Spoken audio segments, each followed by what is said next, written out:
My name is Emily Montgomery, and I am 29 years old. For as long as I can remember, I believed in family above all else. I grew up in a household where I was taught that blood meant loyalty, that family was supposed to stand by you no matter what. I held on to that belief, even when life tried to show me otherwise. I was the responsible one. The dependable one. The daughter who always stepped up, always helped, always sacrificed. My mother raised me to be strong, to work hard, and to always take care of the people I loved. And I did. I took care of her, I took care of my younger brother, and I made sure that, no matter what, they never had to struggle. For years, I supported them financially. My mother had never been great with money, and my brother, well, he was even worse. Irresponsible. Reckless. Always expecting someone else to clean up his mess. And more often than not, that someone was me. I helped cover my mother's mortgage when she fell behind. I paid for my brother's college tuition after he squandered his first chance.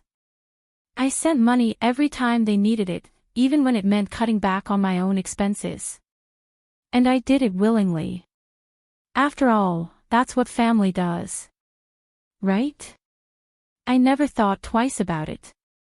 Never once imagined that one day I would regret it.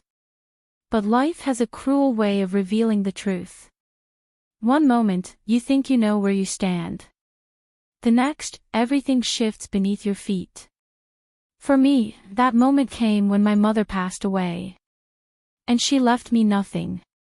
The lawyer's office smelled of old paper, polished wood, and something else, something heavier. Maybe it was the weight of finality, the realization that once I walked out of that room, nothing would ever be the same. I sat in a stiff leather chair, my hands clasped tightly in my lap. The air felt thick, pressing down on me as I waited for the words that would confirm what I already knew: my mother was truly gone. To my left sat my younger brother, Nathan. He leaned back in his chair, one arm draped casually over the armrest, as if he was completely at ease. No grief. No tension. Just an air of confidence. Smugness, even. I hated that look on his face. The lawyer cleared his throat and adjusted his glasses. He was an older man, his hair gray at the temples, his expression carefully neutral. A man who had seen countless families sit in this very room, waiting for life-changing words to be spoken. He picked up the papers in front of him. I'll begin reading the will of Margaret Montgomery. I swallowed hard, my fingers tightening around the fabric of my dress. My mother had never been a wealthy woman, but she had built a life for herself, a house, some savings, a few investments. Enough to leave something behind. Enough to make me feel like, after everything, she would want me to have a piece of what she built. I held my breath as the lawyer continued. To my son, Nathan Montgomery, I leave the entirety of my estate, including all financial assets, properties, and investments. Silence. I blinked. For a moment, I thought I had misheard him. Surely, he wasn't finished. Surely, my name was coming next. But the lawyer set the papers down. That was it. My name had never been mentioned. I turned to look at Nathan, my stomach twisting. He wasn't surprised. Not even a little. He knew. That smirk on his face, that damn smirk, told me everything. He had expected this. He had been waiting for it. My pulse pounded in my ears, my hands clenching into fists in my lap. I forced myself to look back at the lawyer, my voice calm, controlled. That's all. The lawyer hesitated. I saw the flicker of discomfort in his eyes before he gave a slow nod. That is the official document your mother left behind. I felt numb. After everything I had done, all the years of support, of sacrifice, she had left me nothing. Not a cent. Not a sentimental item. Not even an acknowledgement. Nathan had gotten it all. I let out a slow breath, forcing down the lump in my throat. I wouldn't cry. Not here. Not in front of them. I stood, smoothing out the fabric of my dress with steady hands. Then there's nothing more to discuss. The lawyer opened his mouth as if he wanted to say something, maybe offer sympathy, but I was already turning away. I walked out of the office without another word. My mother had made her choice. Now, I was making mine. The moment I stepped out of the lawyer's office, the cold reality of what had just happened hit me like a punch to the chest. I had been erased. Not just from my mother's will, but from the life I had spent years dedicating myself to. Every time I had pulled out my wallet to help, every sacrifice I had made, every bill I had covered, it had all meant nothing. Nathan had gotten everything, and I was expected to just accept it. I walked straight to my car, my heels clicking against the pavement with a sharp, steady rhythm. My hands were shaking as I reached for the door handle, but I wasn't sure if it was from anger or something else, something deeper. Betrayal. I slid into the driver's seat and gripped the steering wheel, staring straight ahead. A dull ache settled in my chest, but I refused to let it consume me. Not here. Not now. I took a deep breath. This was my wake-up call. For years, I had been the one holding everything together, the responsible one. The one who sent money every time my mother called, claiming she was struggling. The one who bailed Nathan out whenever he got himself into trouble, credit card debt, unpaid rent, reckless spending. I had been their safety net. Not anymore. I pulled out my phone, my thumb hovering over my contact list. My mother's name was still there, just as it had always been. I hesitated for only a second before pressing down on the screen. Block number. Next, I searched for Nathan. Block number. I sat back, staring at the screen, as if expecting some kind of instant relief. It didn't come. Not yet. But I knew I had taken the first step. Then, I opened my banking app. Over the years, I had set up automatic transfers, monthly payments to help cover my mother's bills, occasional deposits into Nathan's account when he was in a tight spot. I had done it all without thinking, believing that family helped family. But now. Cancel. Cancel. Cancel. One by one, I shut down every financial lifeline I had been offering them. I wasn't their ATM anymore. They had made their decision. Now, they would have to live with it. Days passed. Then weeks. At first, I expected a reaction, a call, a message, something. Surely, they had noticed the money had stopped coming. But my phone remained silent. And that silence hurt more than I was willing to admit. Not because I wanted them to beg. Not because I needed an apology. But because it proved the truth I had been trying to ignore for years. They didn't care about me. Not really. They cared about what I could provide. I had always believed that if I gave enough, if I proved myself enough, I would finally be seen. Finally be valued. But the moment I stopped giving, I became invisible. That hurt. But it also made things clear. I wasn't part of their lives, not in the way I had always believed. And maybe I had never been. I was finally starting to move on, to accept that I was free from their expectations. Then, exactly 1 month later, my phone rang. I glanced at the screen. Mom. For a second, I just stared. Part of me wanted to ignore it, to let it go to voicemail and keep walking forward.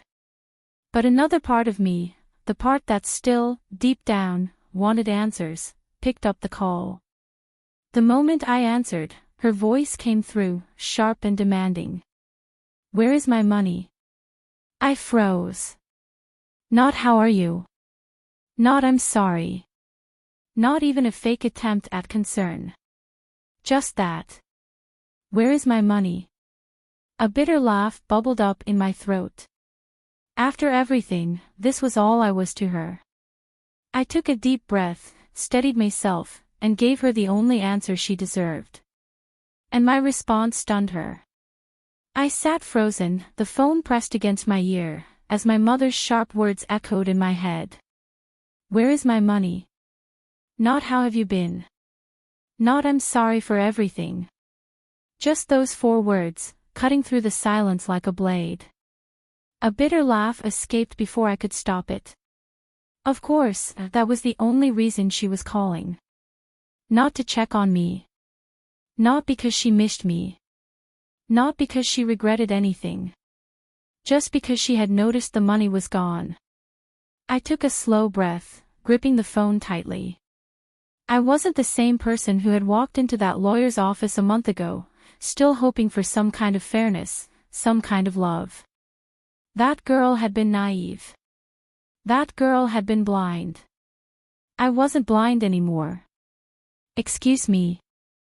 I said, my voice calm but laced with something colder than I had ever used with her before. Don't play games, Emily, she snapped. The money. The payments. They stopped.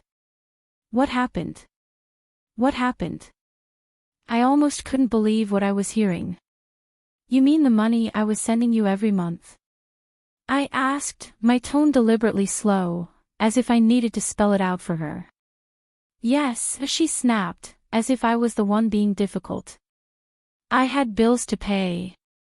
I was counting on that money. I need you to send it, now. Something inside me snapped. She was counting on it.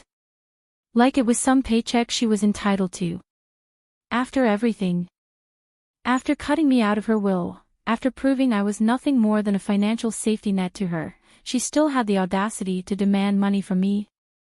For years, I had bent over backward to make sure she never struggled. I had given and given and given. And for what?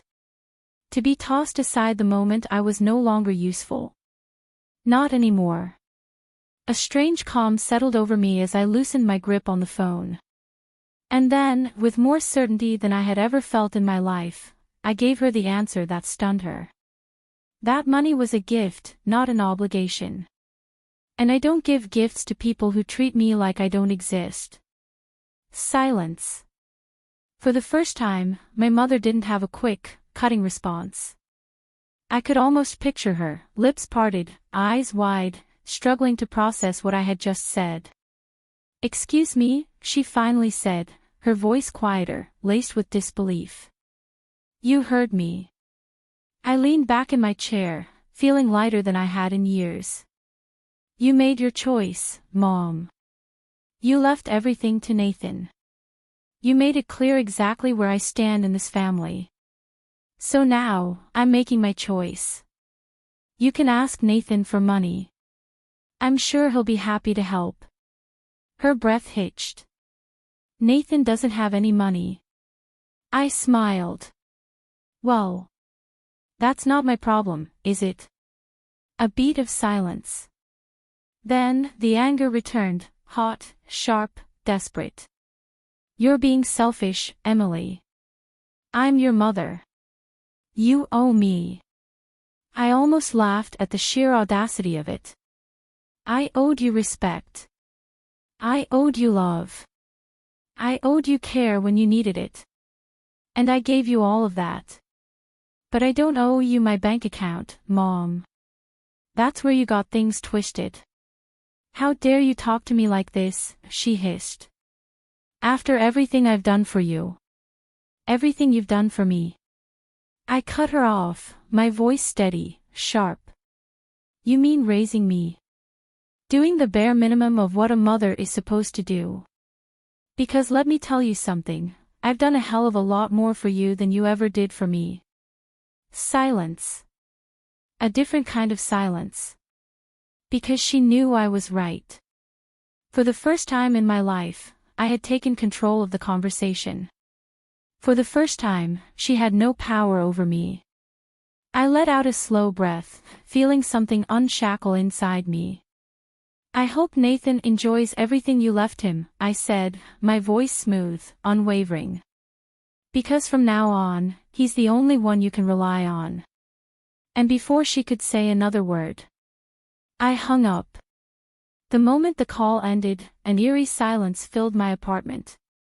But it wasn't the kind of silence that came from loneliness or isolation.